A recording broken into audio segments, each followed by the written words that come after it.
When I was too weak to stand, they pressed my hand against the paper. I thought family would protect me. But they saw my sickness as an opportunity. They thought I wouldn't fight back. They were wrong. My name is Clara Henderson. I'm 74 years old.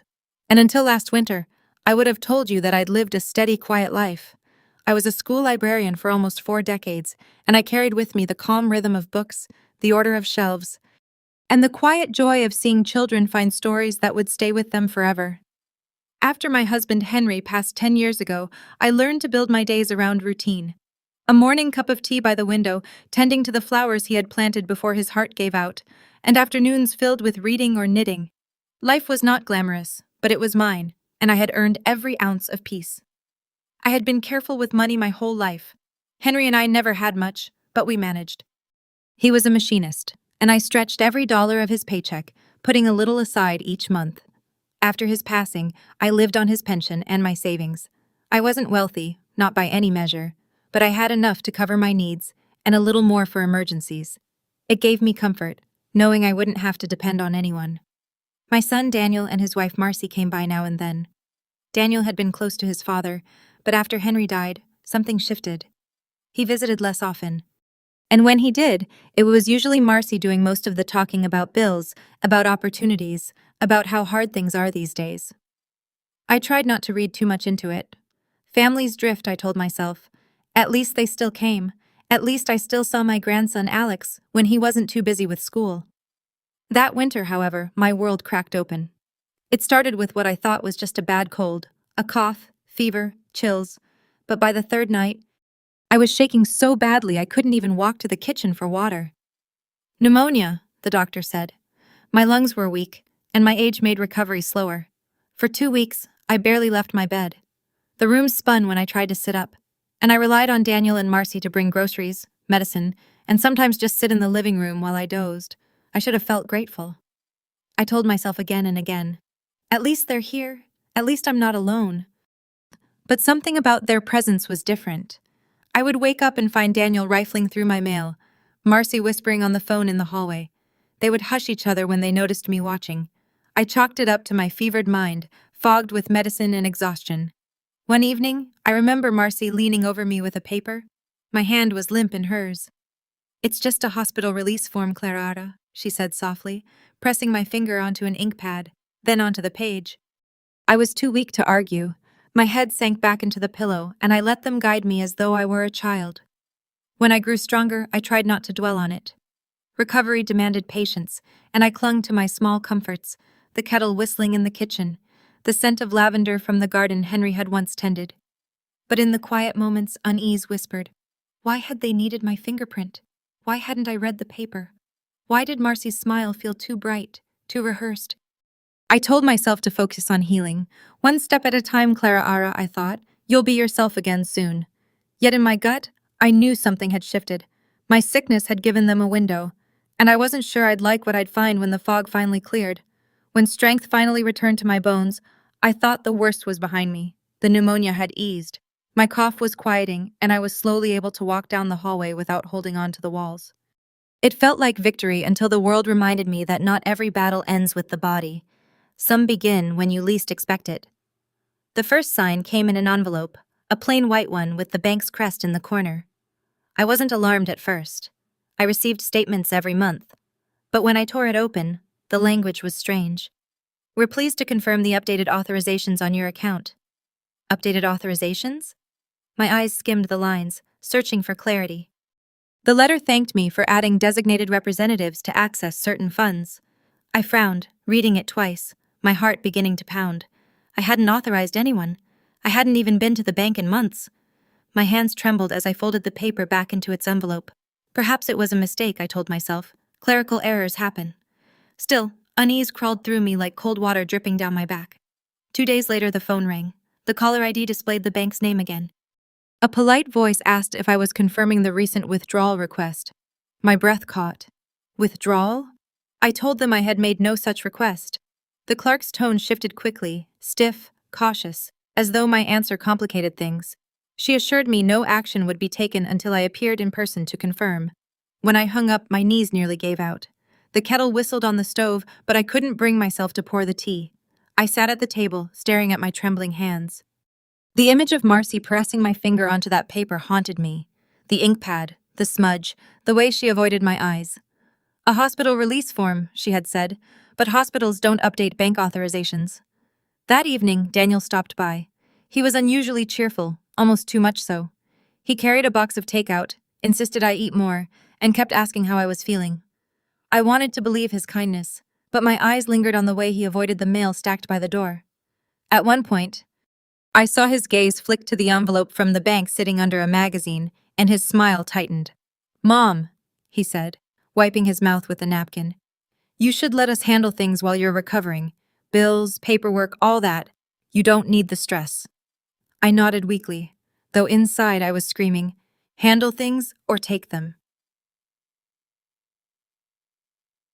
The son I had raised with bedtime stories and homemade pies now spoke to me as though I were a burden to be managed, not a mother to be respected. Later that night, I couldn't sleep. The moonlight stretched across the floorboards, and I lay awake listening to the silence of the house Henry and I had built together. Memories rose unbidden. Daniel as a boy clutching my hand on his first day of school, his voice breaking when Henry passed, promising me, "I'll always look after you, Mom." That promise now felt like a cruel joke. The next morning, another letter arrived. This one mentioned loan consideration. My pulse raced as I read. Loan in my name. It spoke of collateral, my account, my property. My chest tightened. Someone had gone beyond a simple withdrawal attempt. They were setting me up for debt I had never agreed to. I knew then that the paper Marcy had pressed against my hand wasn't about the hospital. They had used my weakness. They had used my fingerprint. I stood in the living room clutching the letter. My legs shook, but this time not from illness, this time from rage. The betrayal ran deeper than I had imagined. My son and his wife weren't just careless. They were predators, and they thought I was easy prey, I whispered to myself. Not anymore. The fight inside me had been lit. I would not let them steal what Henry and I had built, what decades of sacrifice had preserved. They had mistaken my frailty for foolishness, and soon they would see the difference. The next morning, I dressed slowly but with purpose. A wool skirt, my best cardigan, and the sturdy cane Henry had carved for me years ago. My hands still shook as I buttoned the blouse, but this time it wasn't sickness. It was fury, tightly held in check. I tucked the letters into my handbag and set out for the bank. The winter air was sharp, cutting against my cheeks as I walked up the steps. Each breath reminded me that my lungs were still healing, but I pressed forward. The bank doors opened with a hiss, and the sterile scent of polished marble and paper filled my nose. For years, this building had been a place of reassurance, of deposits carefully saved, of Henry and I planning for retirement, of safety. Now it felt like a battlefield. A young teller greeted me politely, but I asked for the branch manager. I wasn't here for small talk. Within minutes, I was ushered into a glass-walled office where Mr. Clean, the manager I had known for decades, rose from behind his desk. "Mrs. Henderson," he said warmly, though a crease furrowed his brow. "I was surprised to see your name on those forms. What brings you in?" I placed the letters on his desk. "You tell me, Mr. Clean." "Because I didn't authorize anything." He adjusted his glasses, carefully unfolding the papers. His eyes darted across the lines, and then he reached into a file drawer. "Perhaps we should go over the documents together." When he placed the folder in front of me, my breath caught. There it was, my fingerprint, smudged, tilted at an odd angle, pressed in ink onto forms that granted my son Daniel and his wife Marcy full authorization over my accounts, not just to withdraw funds, but to open credit, apply for loans, and make binding decisions in my name. The room tilted for a moment, as though the sickness had returned, but it wasn't fever. It was the shock of betrayal. My hand, my fingerprint, the mark that was supposed to protect me, had been used as a weapon against me. Mr. Clean cleared his throat softly. "Mrs. Henderson, I assumed you were aware. Your son and daughter-in-law brought these forms in last month. They said you were too unwell to appear in person, but that you had consented." Tears blurred my vision, but I blinked them away. I was too unwell. They knew that I was bedridden with pneumonia. "I don't even remember this form." He leaned forward, his voice gentler now. "Then I'm afraid you've been the victim of fraud. Family or not, this is a criminal matter." The word hung in the air. Fraud. It wasn't just a mistake, not a misunderstanding. It was theft. Theft by the very people I had raised, fed, clothed, and sacrificed for. I remembered Marcy's voice that night. It's just a hospital release form, Clara Ara. The softness, the reassurance, my son standing by, watching. They had both known exactly what they were doing. My pulse thundered in my ears. I thought of Henry, how proud he had been when we made our final mortgage payment, how carefully he had built the life we shared. And now his own son was ready to gamble it all away, leaving me with nothing but debts. I straightened in my chair, gripping the cane tighter. Mr. Clean, what can be done? He tapped the papers with his pen. We can freeze the authorizations immediately, but I recommend you involve an attorney. This is larger than the bank. It's a matter of protecting your assets and, frankly, yourself. Protecting myself. I had never thought I'd need to protect myself from Daniel, from Marcy, from my own family. But here I was, sitting under the cold light of the bank's office, staring at the evidence. I thanked Mr. Clean, collected the documents, and stepped back into the brisk air. My legs felt heavy, but my spirit burned with clarity. The betrayal was undeniable now. They had used my fingerprint while I was too weak to resist. They had gambled on my silence. As I walked home, I whispered aloud, "You wanted my silence. But you're going to hear my voice." It wasn't just about money anymore. It was about dignity, about justice, about reminding them that even at 74, I was not a pawn to be played with. The walk back from the bank was heavier than I expected. Each step seemed to echo with the weight of what I'd seen, the smudged fingerprint, the legal wording, my son's name typed neatly beside Marcy's. By the time I reached my front porch, I wasn't just tired, I was hollow. But somewhere beneath that hollow space, something else stirred. Resolve. I didn't storm into Daniel's house. I didn't call Marcy and demand answers. That would have been exactly what they expected. A mother's outrage, hot and loud, easy to dismiss as emotion. No, if they wanted to treat me like a fool, then I would answer as something they hadn't considered, a strategist. That night, I pulled out Henry's old address book. My husband had been many things: a machinist, a father, a man of steady principles, but he also believed in being prepared. He had insisted we keep the number of a lawyer we trusted, just in case. For years, I never thought I'd need it. But as I traced my finger over the faded ink of Mr. Weller's name, I felt Henry's foresight like a hand on my shoulder. The next morning, I dialed the number. Mr. Weller answered himself, his voice growly but warm. I explained who I was, reminded him that he had once helped Henry settle a property matter. There was a pause, and then he said, "Clara, I remember. Why don't you come by this afternoon?" When I arrived at his office, tucked above the pharmacy downtown, I carried the documents in a folder hugged close to my chest. His office smelled faintly of paper and coffee, the walls lined with law books that looked older than me. He listened quietly as I laid out everything: the illness, the fingerprint, the bank letters, the phone calls. When I slid the authorization forms across his desk, he frowned. "This is fraud, plain and simple. They took advantage of your incapacity. Even if you had signed willingly. Any contract made under duress or illness can be challenged. But the fingerprint, that's damning evidence." I swallowed hard. "What can be done?" He leaned back, steepling his fingers. "First, we secure your accounts. I'll draft a notice to the bank, instructing them to freeze any actions tied to these documents. Second, we gather proof. You'll need copies of everything. Statements, surveillance if possible, any correspondence. Third," his eyes softened, "we decide whether you want this pursued criminally because, Clara Ara, this isn't just a family dispute. This is a felony." The word hung heavy between us. Felony. To think my own son might face that label. A part of me wanted to recoil, to say, "No, he's still my boy." But another part of me, the part that had sat trembling in the bank office, knew this was no longer about sparing his pride. This was about survival. I nodded slowly. "Do what you must." Mr. Weller gave a firm nod, then picked up the phone to call the bank directly. I listened as he spoke in clipped professional tones, instructing them to honor only my direct authorization moving forward. When he hung up, he slid the folder back to me. "Clara Ara, keep these safe. And from this moment forward, don't sign or press your hand to anything unless I review it first. Understood?" "Yes," I whispered. When I stepped back into the chilly air, the world felt different. I wasn't powerless anymore. I had a plan, an ally, and the law on my side.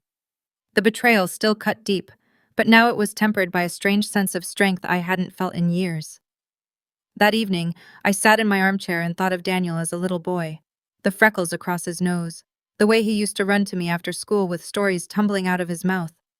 How had that boy grown into a man who would press his mother's hand onto fraudulent papers? Tears slipped down my cheeks, but I let them fall. Mourning wasn't just for the dead.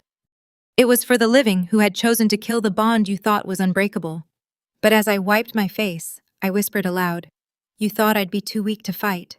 You've forgotten who I am," and for the first time since my illness, I felt something like peace. Not because things were fixed, but because I finally had the courage to see them through. For a few days after meeting Mr. Weller, I kept my routine steady. I tended to the flowers, read my books, and drank my morning tea as though nothing at all was wrong. Outwardly, I was the same Clara Ara Henderson they thought they knew. Frail, predictable, docile. Inwardly, however, I was sharpening my silence like a blade. I decided to invite Daniel and Marcy over one Saturday afternoon. The air was cool but clear, sunlight stretching across my porch as I set out the good china and a plate of oatmeal cookies.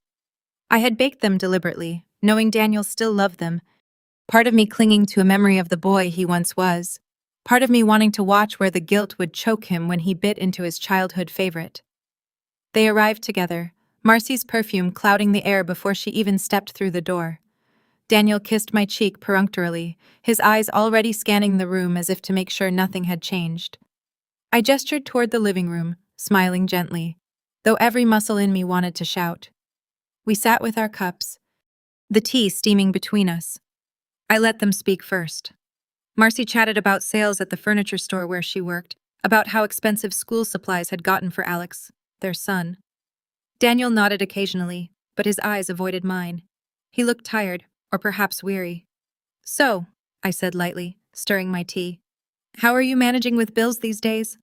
Marcy's spoon clinked against her cup as she laughed too quickly. "Oh, you know, we're fine. Just fine." Daniel cleared his throat. "We're managing, Mom. Don't worry yourself." Their answers were rehearsed, shallow. I leaned back, tilting my head. "That's good to hear.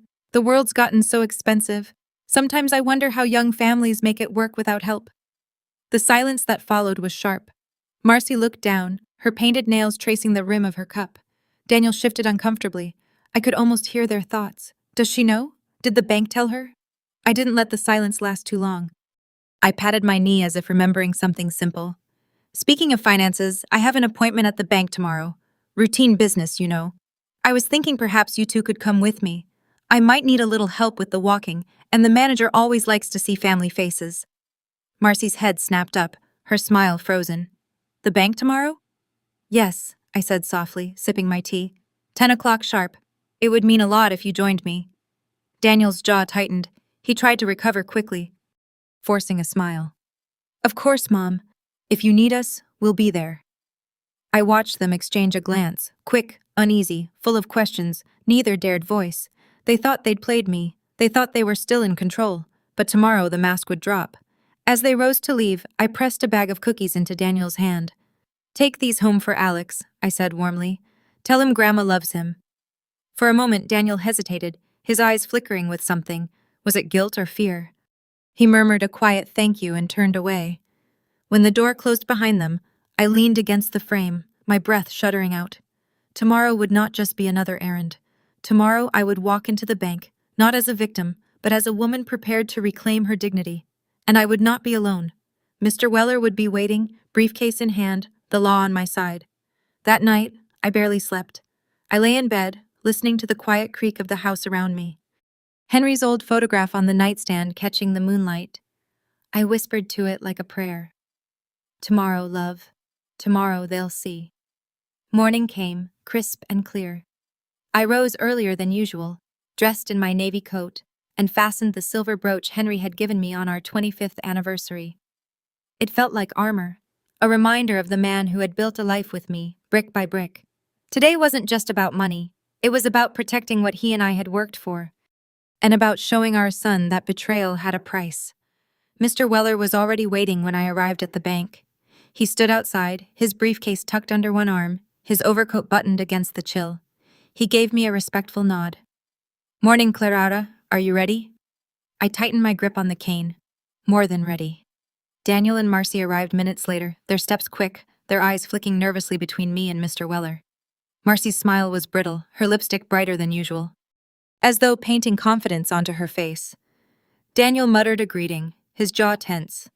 Inside, the branch manager, Mr. Clean, guided us into the same glass-walled office where I had first seen the forged documents.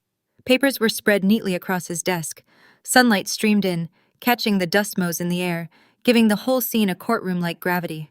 Mr. Weller placed his briefcase on the desk, clicked it open, and laid out the folder of evidence. His voice was calm, professional. Mrs. Henderson has brought to my attention documents filed here under fraudulent pretenses. We're here to address this formally, with the bank's cooperation.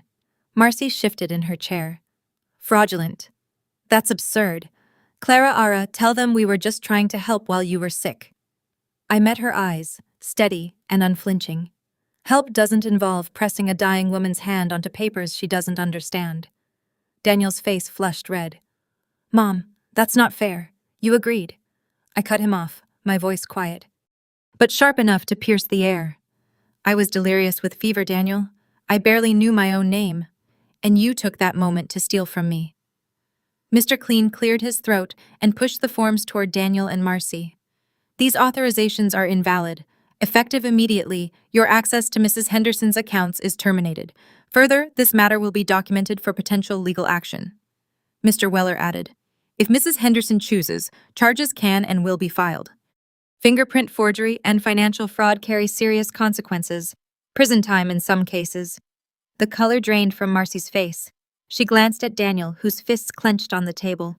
He looked like a boy again, cornered and furious, but with nowhere to run. You'll regret this, Daniel hissed at me, his voice low, his eyes blazing with something between anger and desperation. I straightened, my cane steady at my side. No, Daniel, you will. You thought my silence meant weakness. But I see you now. I see exactly who you are. The office was silent, except for the hum of the heater. Outside, customers and tellers went about their business. But inside that glass room, my family was unraveling. The son I had raised, the daughter-in-law I had welcomed, both caught in the web of their own greed. Mr. Weller gathered the papers, sliding them back into his briefcase with measured calm. Mrs. Henderson, your accounts are secure. I'll follow up this afternoon with the next steps. I nodded, though my eyes never left Daniel's. For years I had looked at him and seen my child, my pride. Now I saw something else entirely. A man who had gambled his soul for money and lost. When the meeting ended, Marcy rushed out first, her heels clicking against the tile, her face pale. Daniel lingered, his chest heaving as though words fought to escape him, but he found none. At last he turned on his heel and stalked out. I remained in the chair a moment longer, my breath steadying. Mr. Klein offered me a kind smile. You've done the right thing, Mrs. Henderson, perhaps. But as I walked out with Mr. Weller at my side, I knew this was only the beginning. The bank had closed its doors to them, but their desperation had only just begun to surface, and desperation makes people reckless. That night, as I set my cane by the bed, I wondered what tomorrow would bring. I didn't have to wonder long because at dawn the knocking began. The knocking came before the sun had fully risen, sharp and urgent against the wooden door. I had just settled with my morning tea when it began, rattling the quiet of the house. At first I thought it must be the postman or a neighbor in distress, but as the pounding grew louder, more desperate, I knew. When I opened the door, Daniel stood there, his face haggard. Marcy just behind him with eyes swollen from crying. The proud confidence they carried into my home days ago was gone, stripped away like paint in the rain. Mom, Daniel began, his voice cracking. Please, we need to talk. Marcy stepped forward, clutching her coat tighter around her. Clara Ara, we didn't mean for it to go this far. Please, you can fix this. Just call the bank, call the lawyer. Tell them you don't want to press charges. I looked at them both, their faces pale and drawn, and felt a wave of bitter recognition. They weren't here because they loved me. They weren't here out of guilt.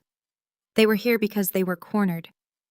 I let the silence stretch, leaning on my cane, watching their discomfort deepen. Finally, I said quietly, So now you remember where I live. Daniel flinched. Mom, don't do this. We're family. You can't treat us like criminals. Family? My voice rose, trembling, not with weakness, but with fury held too long. Family doesn't press a sick woman's hand onto bank papers. Family doesn't steal fingerprints in the night. Family doesn't gamble away trust built over a lifetime. Marcy's tears spilled over, her hands shaking. We were drowning, Clara Ara. The bills, the mortgage, Alex's tuition. What were we supposed to do? We thought you'd understand. You thought I wouldn't fight back. I cut in. You thought I was too old, too frail, too dependent on you to notice. Daniel's voice turned sharper, desperate. We didn't mean to hurt you. Just help us make it right. Please don't let this ruin everything. I steadied myself, my heart aching, but my resolve like iron. You ruined everything when you chose greed over love. I gave you life, Daniel. I raised you with stories, with food. I sometimes went without to put on your plate. I stayed up nights sewing patches on your jeans so you wouldn't be teased at school. I sacrificed so you could stand tall. And now you would rather see me in debt, broken, humiliated, than face your own failures. He lowered his head, his shoulders slumping. For the first time, I saw the weight of shame crack his mask. But shame was not repentance. Shame was fear of consequence. Marcy reached for my hand, her grip trembling. Please, Clara, think of Alex. If his father goes to jail, if we lose everything. I pulled my hand back, cold and steady. Alex deserves better than parents who teach him that betrayal is a solution. The wind gusted through the doorway, chilling the room. Daniel looked up, his eyes glossy. So that's it? You're choosing the law over your own blood? I drew myself up as tall as my bones would allow. I'm choosing respect. I'm choosing dignity. I'm choosing to live without fear in my own home. The silence between us was thick, broken only by Marcy's muffled sobs. Daniel clenched his jaw, but he had no more words. At last, I placed my hand on the door. Leave, I said firmly. Go until you understand what it means to be family. This door stays closed, and with that, I shut them out. Their muffled pleas seeped through the wood for a moment longer, but I did not open it again. I turned back to the quiet of my home, my cane steady on the floorboards. For the first time in weeks, I felt safe. Not because the danger was gone, but because I had chosen myself. After Daniel and Marcy left that morning, their pleas fading down the walkway, I closed every curtain in the house and sat quietly at my kitchen table. The teacup beside me had gone cold, untouched, but I didn't mind. For the first time in weeks, the silence felt like my own again, unbroken, untainted by whispers of fraud or betrayal. That afternoon, I called Mr. Weller. My voice didn't shake as I told him what had happened at my doorstep. They begged me to stop, I said. And what did you say? He asked. I let out a breath, calm but firm. I told them family doesn't steal fingerprints, and then I closed the door. There was a pause on the line before he said softly, Then you've already won the hardest battle. The days that followed were filled with paperwork, signatures, and legal precautions. Mr. Weller drafted new protections for my accounts, ensuring no one could ever access them without my direct presence. The bank, under Mr. Klein's supervision, added additional safeguards, noting in my file that my son and daughter-in-law had attempted fraudulent activity. It felt strange, needing protection from the very people who should have been protecting me. But strange or not, it was necessary. One evening, as I sat by the fireplace with Henry's photo beside me, I began rewriting my will. The pen felt heavy in my hand, but my resolve guided it steadily across the page. Daniel and Marcy's names, once included without hesitation, were struck out. Their betrayal had earned them nothing but absence. Instead, I redirected what little wealth I had toward Alex's future, on the condition that it bypass his parents entirely until he was grown enough to understand the meaning of responsibility. It wasn't about revenge, it was about justice, about ensuring the cycle of greed and betrayal didn't continue unchecked. In the quiet, I found myself reflecting on the journey. Illness had left me weak, bedridden, dependent. I had trusted my family to care for me in that fragile state. Instead, they saw an opportunity. They looked at me not as a mother, not as a woman who had built a life from nothing, but as a signature, a fingerprint, a means to an end.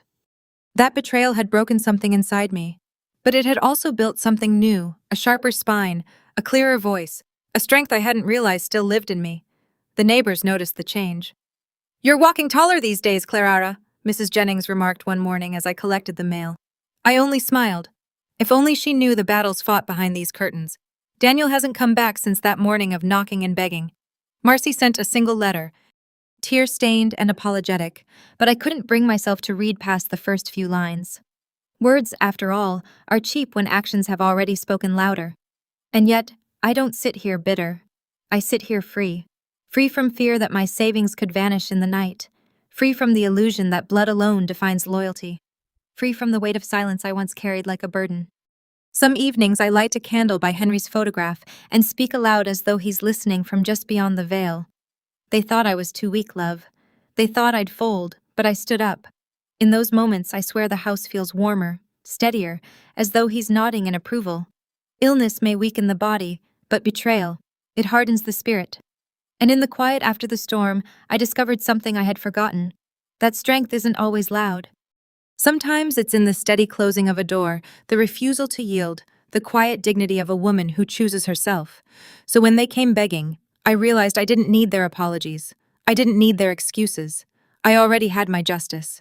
And justice, I've learned, is the greatest inheritance.